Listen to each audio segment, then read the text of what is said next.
What is cognitive linguistics?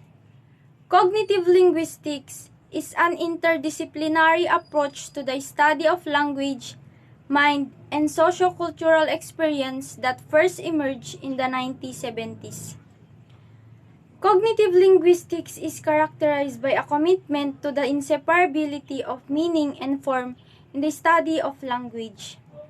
It is also takes the view that language reflects general aspects of cognition rather than adopting a modular view of mind. A further feature of the approach is the view that language is best studied in the context of useful and indeed emerge from it. Cognitive linguistics have predominantly focused on two general areas of inquiry. 1. The study of language organization or cognitive approaches to grammar. Cognitive approaches to grammar are theories of grammar that relate grammar to mental processes and structures in human cognition.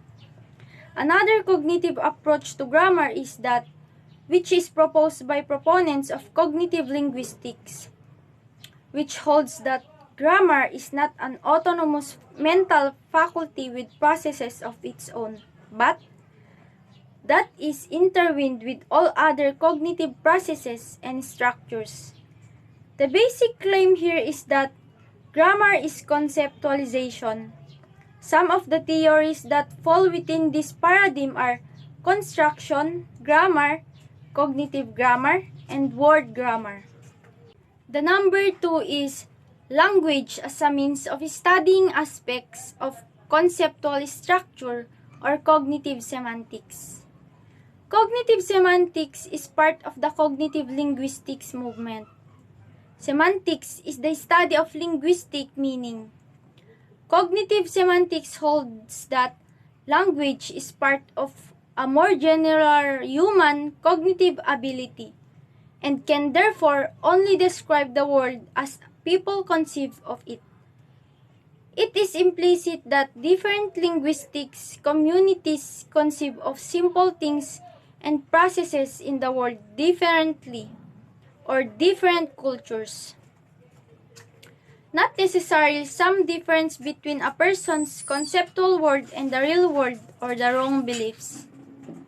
The main tenets of cognitive semantics are that grammar manifests a conception of the world held in a culture, that knowledge of language is acquired and contextual, that the ability to use language draws upon general cognitive resources and not a special language module. Cognitive linguistics is an increasingly influential approach in cognitive science, social science, and applied linguistics.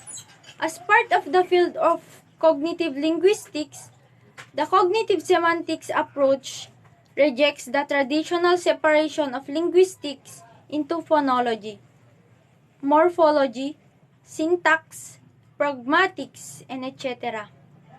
Instead, it divides semantics into meaning constructions and knowledge representation.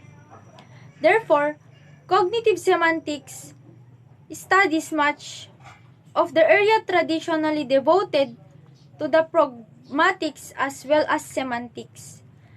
The techniques native to cognitive semantics are typically used in lexical studies such as those put forth by Leonard Talmy, George Lakoff, and Drink Girards. Some cognitive semantics frameworks such as that developed by Talmy take into account syntactic structures as well. What is generative linguistics? In the standard theory, a generative grammar is formally defined as one that is fully explicit. It is a finite set of rules that can be applied to generate exactly those sentences, often but not necessary. Infinite in numbers that are grammatically in a given language, and no others. This is the definition that is offered by Chomsky, who is popularized the term and by most dictionaries of linguistics. The term generate is not used in the popular sense of create, rather it means the grammar. Assign the structural description to the sentence. Structure dependence. The grammar is structure dependent in that the rules must refer to the structure of the language on the other to adequately perform some operation. A structure-independent grammar has been ruled out as possible characterization of natural language through examples. First example. Fred has seen Bill. Has Fred seen Bill? The man who was sleeping is here. Was the man who was sleeping is here? Although it appears that English questions formation is merely a matter of moving the first verb 1. Find from the left of the sentence to the beginning. Examples such as the example number 2 a while back disprove the motion. The rule exemplified in number 1 is structure independent, in that its description must refer to the sentence structure. Move the initial verb of the main clause ahead of the subject-noun phrase. Other uses of generative semantics. The 1970s saw a movement away from syntax as central to generative linguistics. Instead, linguistics such as George Lakoff argued that semantics was the essential core of language, from which the syntax was immediately derived with no intermediate levels. The contrasted sharply with Chomsky's model, which integrated the two in deep structure formulation. General linguistics. Controversially, generative is used to define the approach to linguistics, taken by Chomsky and his followers. Chomsky's approach is characterized by the use of transformational grammar, a theory that has changed greatly since it was first promulgated by Chomsky in his 1957 book Semantical Structure, and by the assertion of strong linguistic nativism, and therefore an assertion that some set of fundamental characteristics of all human language must be the same. The term generative linguistics is often applied to the earliest version of Chomsky's transformational grammar, which was associated with the distinction between the deep structure and surface structure of sentences. Cognitive linguistics. Cognitive linguistics emerged in the latter year of the 20th century as an alternative linguistic paradigm to generative linguistics.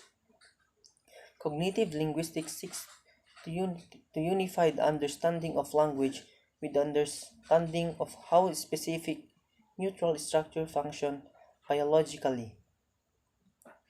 This is more different in practical research strategy than in philosophy. In principle, neurological evidence has always been considered relevant by generative linguistics, but in practice, it has usually been regarded as too inconclusive and open to interpretation to be of much use. However, some researchers within a generative linguistics, e.g., Alec Morans, published in Neurologist,